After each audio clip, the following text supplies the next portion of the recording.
Hello friends, welcome back to our channel.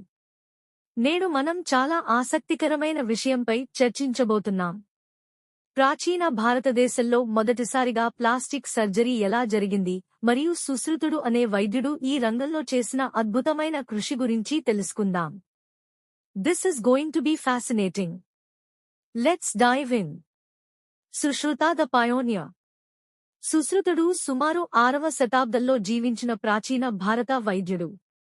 ఆయన రాసిన సుశ్రుత సంహిత అనే గ్రంథం ప్రపంచంలోని మొట్టమొదటి శస్త్రచికిత్సా గ్రంథం, సర్జికల్ టెక్స్ట్ గా భావించబడుతుంది. ఈ గ్రంథంలో అనేక శస్త్రచికిత్సల గురించి మరియు శస్త్రచికిత్సా పరికరాల గురించి విశదీకరించి వర్ణించారు. Rhinoplasty, nose surgery.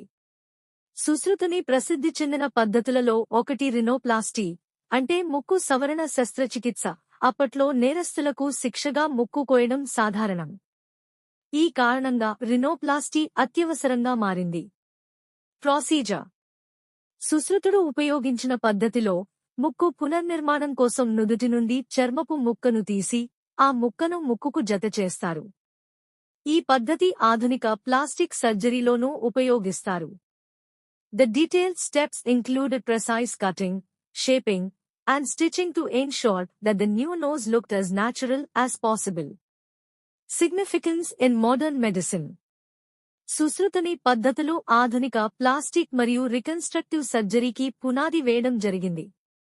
ఆయన పద్ధతులలో టిష్యూ గ్రాఫ్టింగ్, శస్త్రచికిత్సలో ఖచ్చితత్వం, సర్జికల్ ప్రిసిషన్ మరియు శస్త్రచికిత్స అనంతర సంరక్షణ, పోస్ట్ ఆపరేటివ్ కేర్ ఇంకా ఆధునిక సర్జన్లచే అనుసరించబడుతున్నాయి. Other contributions. రినోప్లాస్టీతో పాటు సుశ్రుతుడు వివిధ ఇతర పద్ధతులను కూడా వర్ణించారు.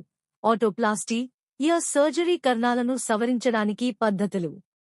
క్యాటరాక్ట్ సర్జరీ, నేత్రాలలో ముత్యపు పచ్చ సమస్యను పరిష్కరించే పద్ధతులు. బర్న్ ట్రీట్మెంట్, కాలిన గాయాలను తగ్గించడానికి పద్ధతులు. So, friends, isn't it amazing how Sushruta's work from centuries ago still impacts modern medicine?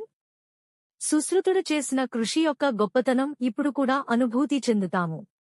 If you enjoyed this video and found it informative, please like, share, and subscribe to our channel for more such interesting topics. Comment below if you have any questions or suggestions for future videos. Thanks for watching, and see you in the next video.